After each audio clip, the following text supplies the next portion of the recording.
Hello mga ka-plantitos and plantitas out there, welcome back to our channel, Ty and Mark TV. And for this particular video, many are asking ano ba yung mga halaman na suitable dun sa lugar namin. May mga humihingi din ng tips kung paano nila sisimulan yung kanilang plantito and plantita journey. So in this video, I will try to answer all of these questions. As you all know, for the previous videos, wala si Tylin, kung mapapansin nyo. Kasi she is busy with her studies. Kasi exam week ngayon. And for next week, exam week ulit. For the meantime, ako muna yung makikita nyo dito sa video na to.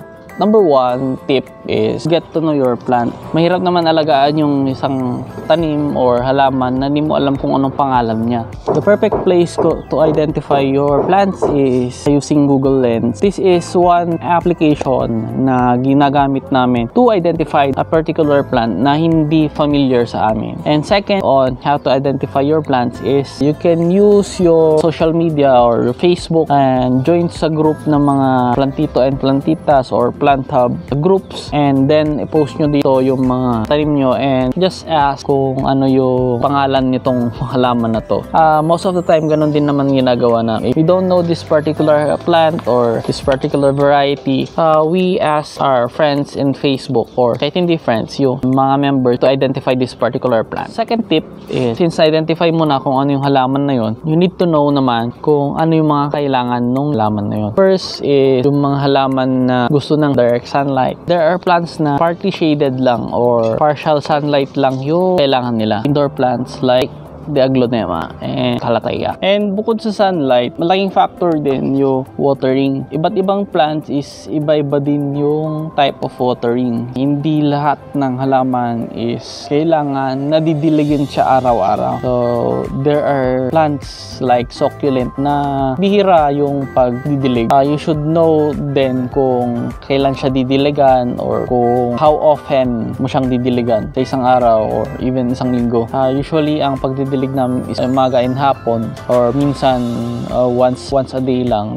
Depende kung dry na talaga yung soil nung halaman namin. Bukod sa water and sunlight, kailangan din nila ng nutrients. So, yung nilalagay namin sa halaman namin is Osmocote, yung 14-14-14. And it really helps na palakin yung maaming halaman and healthy as well. Bukod sa fertilizer, sunlight, and yung watering is syempre importante din yung lupa kasi yung malaking factor yung lupa kasi kung maliit lang yung paso mo or maliit lang yung lupa kung saan mag-grow yung mga roots is typically may certain point lang na kung gaano kabilis or gaano kalaki yung magiging outcome ng halaman mo. So there are plantitos and plantitas na they go directly sa nakapalupa yung kanilang mga halaman. Mas malaki yung lupa kung saan mag-grow yung mga roots ng halaman no is the bigger they'll become. And kami, since very limited lang din naman yung lupa, pwede ka mag-plant direct to the soil. Most of our plants are in pots and seedling bags. Third tip naman of starting your plantito and plantita journey is you need to boost your morale.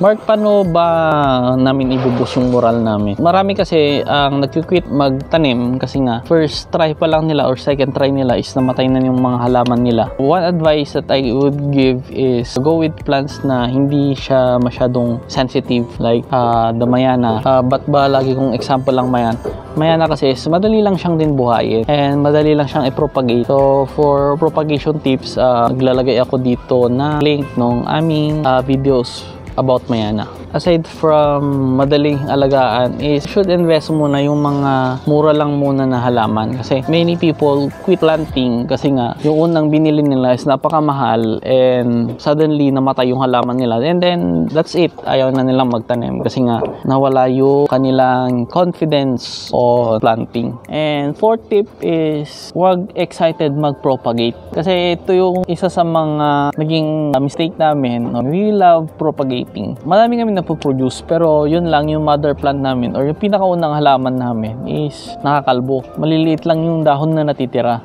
It's okay kasi lalaki pa naman sila pero mas maganda na may matirang malaking dahon dun sa halaman nyo kasi kagaya nga ng turo sa atin nung elementary or high school tayo is plants make their food through sunlight na kung saan ang nag-absorb ng sunlight na yon is yung kanilang leaf. Bukod doon is water, the soil, and the like. And fifth and important tip is learn to appreciate yung planting nyo. Sa pag-aalaga ng halaman, don't settle with dumadami sila. Most of our plantito and plantita do it as a hobby but at the same time, they are doing this because napakaganda nung naidudulot na relaxation. Yung kung may mga sama ka ng loob and anything o kaya stress na stress ka in your studies, in your work, punta ka lang sa garden mo and makikita mo yung napaka-green or kung ano pa man yung kulay dun sa garden mo is tsak na marirelieve yung stress mo kagaya namin. And before this video end, we would like to thank our sponsors.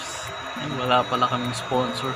Anyways, we would like to thank our new subscribers and those plantita and plantita out there na continue na nagsusupport ng aming video. So, we'll flash their names here. So, maraming salamat and continue supporting our videos and our vlogs.